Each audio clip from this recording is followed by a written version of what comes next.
The woman, cloaked in shadow, claimed to have seen the unimaginable that night.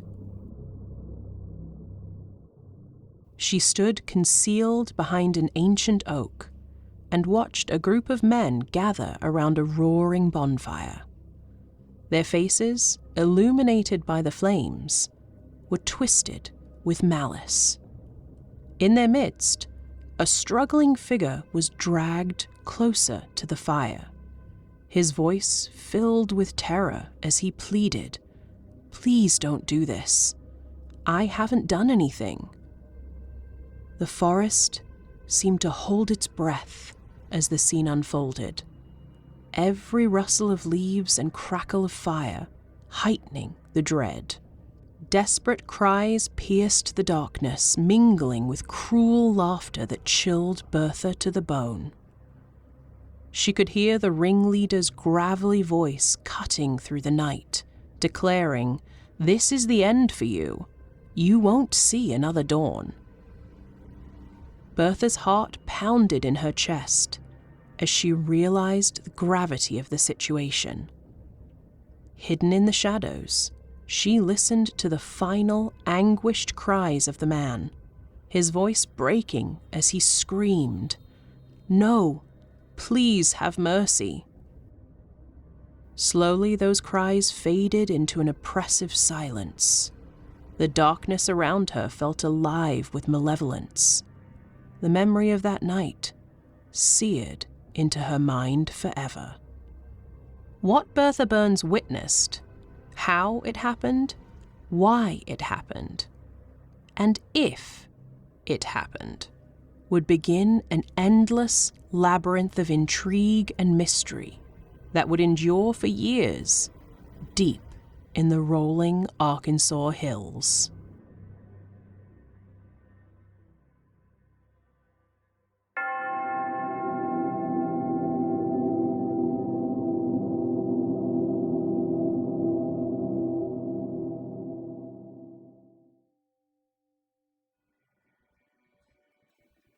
In that rugged expanse, where the winds carry the scent of pine and the ancient earth holds secrets untold, life in 1929 was a precious balance between resilience and desperation. As the Great Depression loomed over the nation, its impact reverberated with particular intensity in the remote corners of the Ozarks.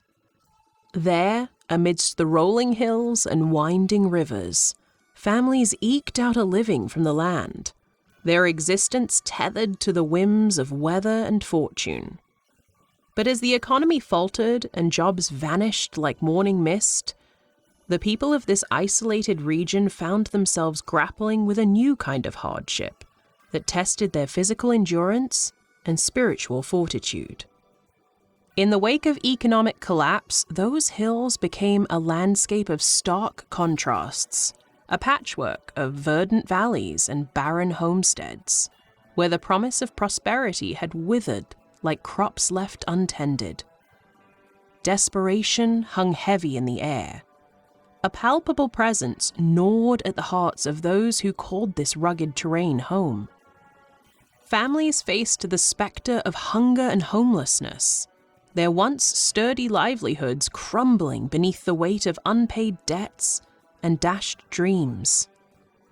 In the absence of employment opportunities, men roamed the hills for odd jobs or took to the roads as drifters, their weary footsteps echoing the uncertainty of the times. Amid this misery and turmoil emerged the endlessly perplexing and, some say, haunted case of Connie Franklin, a story woven into the fabric of Ozark mythology. This mysterious episode, replete with spectral whispers and shadowy figures, tells of a murder that wasn't. This left an indelible mark on the small town of St. James and its bewildered inhabitants.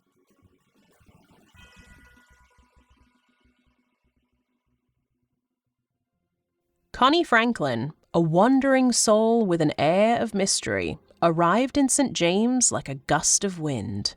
Tall and lean, with weathered features that spoke of a life spent on the road, he cut a striking figure against the backdrop of the sleepy town.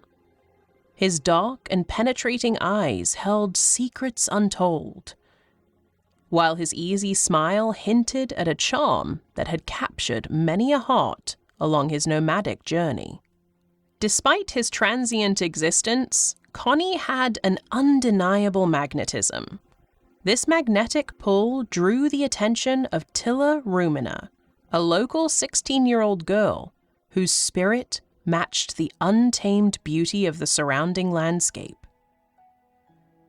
Tilla, with her fiery red hair and spirited demeanor, was a stark contrast to the quiet rhythms of St. James.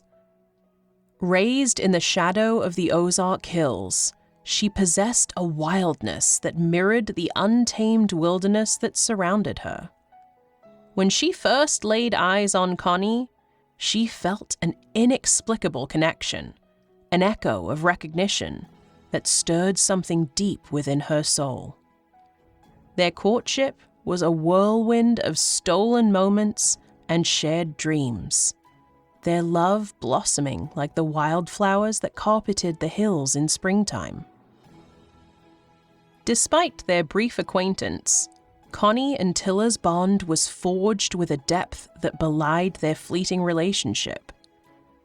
They spent hours wandering the winding paths of the forest, their laughter mingling with the rustle of leaves and the song of the birds. They spoke of building a future together, of carving out a life amidst the rugged beauty of the Ozarks, a life filled with love and adventure. For Tilla, Connie represented an escape from the monotony of small-town life, a chance to break free from the constraints of convention and embrace the unknown. Their wedding plans were set in motion with a fervor born of youthful passion and boundless optimism. The date was set, the invitation sent, and the anticipation of their union hung in the air like the promise of a new dawn.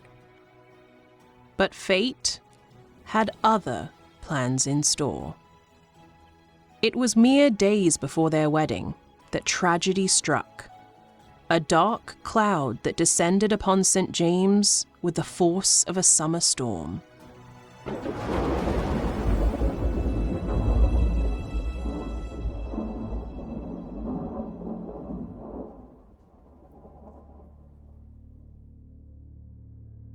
Some months later, Tilla Rumina stumbled into the sheriff's office, her words tumbling out in a frantic rush. She recounted the harrowing events, the abduction of her fiancé, Connie Franklin, by a group of masked men, the savage beating inflicted upon him, and the infernal blaze that consumed him in its fiery embrace. Her voice trembled as she described the cacophony of sounds that had assaulted her senses. The sickening thud of fists meeting flesh, the crackle of flames licking at the night air, and Connie's anguished screams that echoed in the darkness. Tilla, her eyes wide with terror, spoke of her own captivity, of being dragged along by her captors to bear witness to the brutal execution of her betrothed, before she managed to break free from their grasp. As Tilla's story unfolded, the gravity of her words reverberated through the sheriff's office, sending shockwaves of disbelief rippling through the gathered crowd. The townspeople, their faces pale with horror, listened in stunned silence as Tilla implicated 4 men in the heinous crime: Homer Greenway, Alex Folks, Hubert Hester, and Joe White.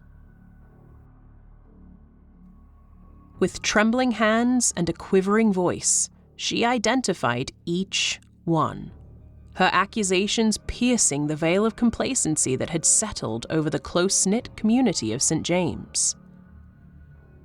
In the wake of her testimony, a pall of suspicion descended upon the accused men, their names tarnished by the weight of Tiller's accusations, as they were swiftly apprehended and charged with the murder of Connie Franklin.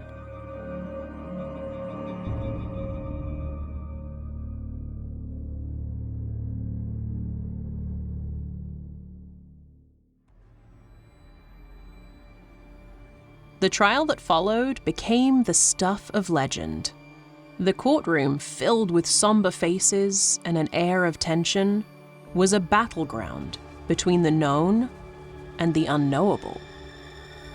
Tiller's testimony, vivid and heart-wrenching, painted a picture of unimaginable horror. She described the location of the murder with precision, pointing out landmarks that matched the site where blood-stained rocks and ashes were later found. Her words conjured images of a fiery inferno and a helpless victim whose life was snuffed out in a brutal act of violence. Bertha Burns, who had witnessed what she believed to be the same event, but from afar and obscured by darkness, also provided testimony. She recounted the events of that night in vivid detail. She had seen a group of men dragging a struggling figure, whom she identified as Connie Franklin, towards a roaring bonfire in the woods. Burns described how the men, their faces twisted with malice and illuminated by the firelight, had surrounded Franklin and subjected him to brutal violence. Bertha, now with context she didn't have on the night of, said she heard Franklin's desperate pleas for mercy, his voice echoing through the night as he cried out, "Please don't do this. I haven't done anything." She recalled the ringleader's cold, gravelly voice responding with chilling finality. "This is the end for you. You won't see another dawn."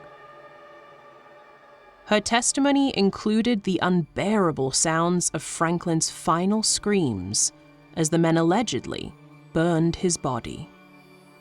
Bertha's account painted a grim picture of the night in question, providing the court with a first-hand narrative of the events leading up to Franklin's death. Her testimony was a key component of the prosecution's case against the accused, vividly bringing that night's horrors to life in the courtroom.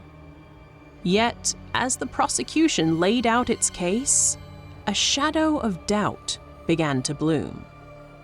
As the trial progressed, whispers of a ghost began to circulate, quiet at first, but then louder and louder. Witnesses started to come forward with claims that they had seen Connie's ghost wandering the hills, his spectral form appearing near the very site where he was allegedly murdered. Initially dismissed as the product of overactive imaginations, these sightings soon gained more attention as credible citizens added their accounts to the growing list of eerie encounters. It was then that Connie Franklin, the man apparently murdered in cold blood, walked into town, alive and well.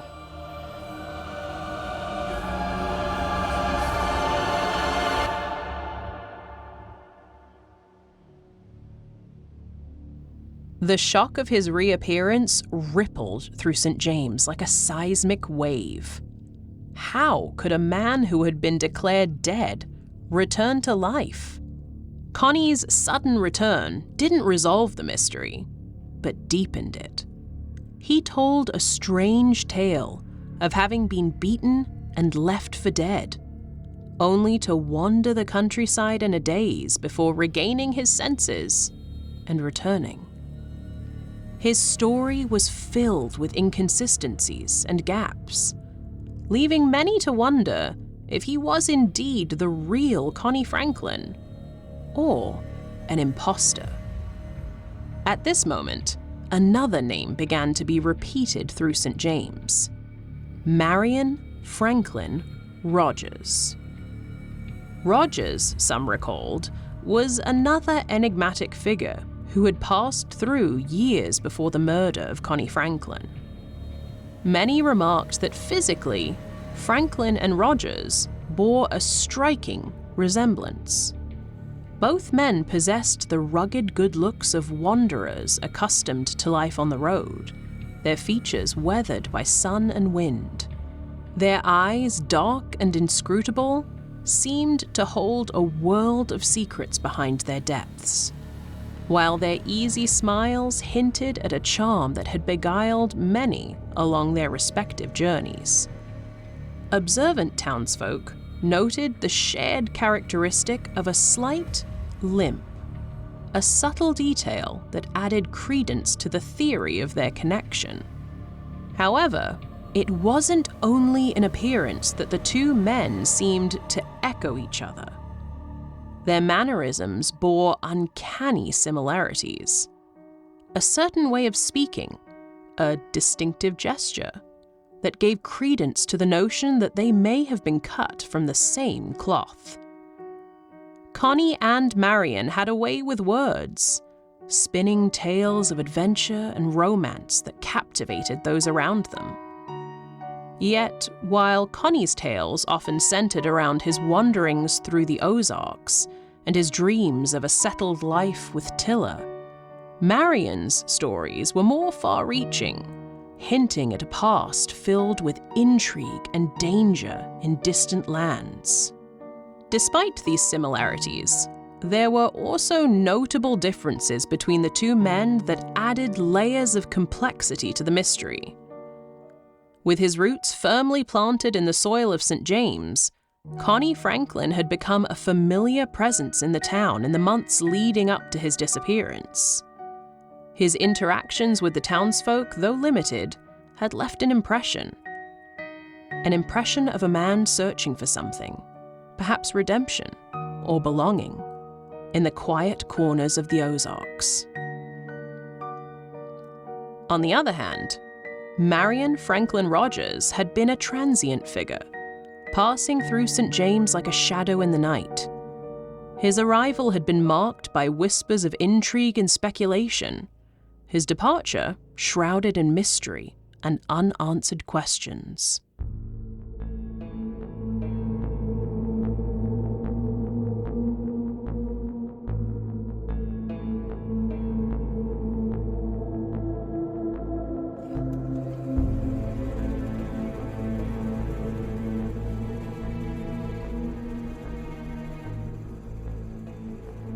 As the town grappled with the possibility of a connection between Franklin and Rogers, they found themselves confronted with more questions than answers. Now steeped in an even greater enigma, the trial continued with a new focus: the identity and authenticity of the man claiming to be Connie. Some swore it was him. His knowledge of the intimate details of Tiller's life and their courtship also supported his claim. Others, however, insisted he was a fraud, a man exploiting the chaos for reasons unknown. Suspicions about this man's true identity were fueled by several factors. Firstly, his story of survival seemed implausible. Moreover, his memory was suspiciously selective, and he struggled to provide coherent answers to questions about his past. The real Connie Franklin was known to be an elusive figure, a drifter with a murky history, which made the task of verifying his identity even more challenging. Further complicating matters was the revelation that Connie Franklin had previously used multiple aliases and had a history of disappearing for extended periods. This history of deception cast a long shadow of doubt over his claim. Tiller Ruminer, Franklin's heartbroken fiancée and the first to report his murder, displayed a suspiciously ambivalent reaction to his return. While she initially confirmed his identity, she later wavered, plagued by her own doubts and the pressure of public scrutiny.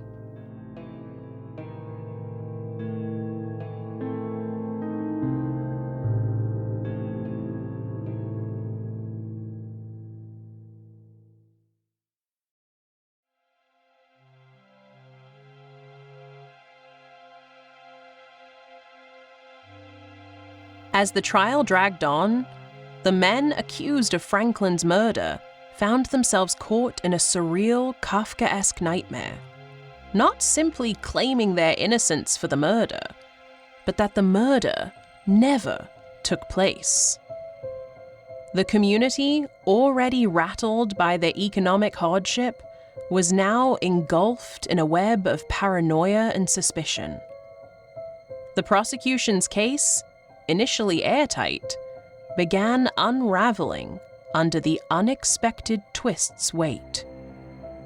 The defense attorneys capitalized on the confusion, arguing that the entire case was built on shaky ground, with no corpse to confirm a murder had even occurred. Ultimately, the 4 men tried for the murder of Connie Franklin were acquitted, the case collapsing under the weight of an ever-expanding series of unknowns and question marks. The courtroom drama concluded, but the questions lingered. What really happened to Connie Franklin during his disappearance? Was he a victim of a brutal attack? And what of the ghostly figure reported in the Ozark Hills? Some claimed it was the specter of the real Connie, still seeking justice, while others believed it was a manifestation of the collective fear and guilt of the town.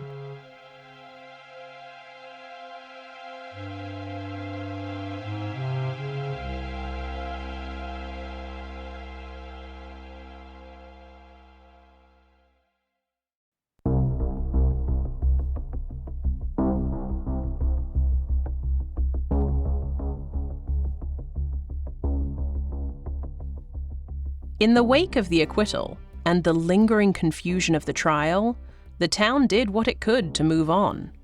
The parties returned to their lives, and, as expected for a small town in the Ozarks in 1930, very little record exists of what happened to those involved as the months and years wore on. The newspapers left town. No murder, no trial, no story. 3 years later, in the lingering shadow that enveloped the town of St. James, the mysterious and definitive death of Marion Franklin Rogers only served to deepen the enigma, or bring closure to it. It depends on your point of view. Rogers was found lying beside a road outside Clarendon and succumbed to exposure 3 days later. His death was attributed to complications from appendicitis.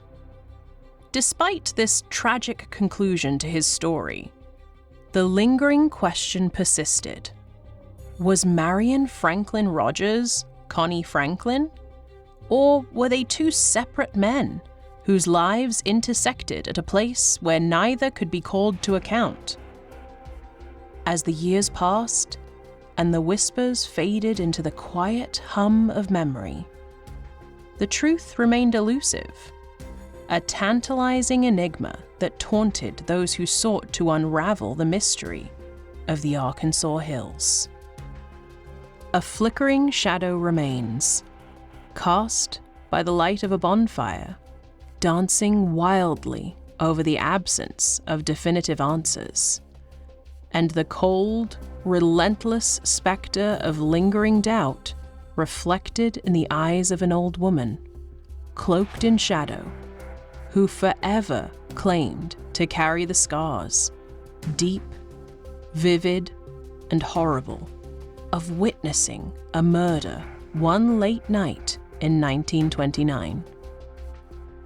The haunting questions persist to this day. ones that cannot be answered or accounted for. Was there a murder at all? Who was Connie Franklin? Who was Marion Franklin Rogers? Were they one and the same? Did Tilla Rumina lie? And why? And when Bertha Burns closed her eyes, what did she actually witness that made sleep a daunting challenge and plagued her dreams even when she achieved it?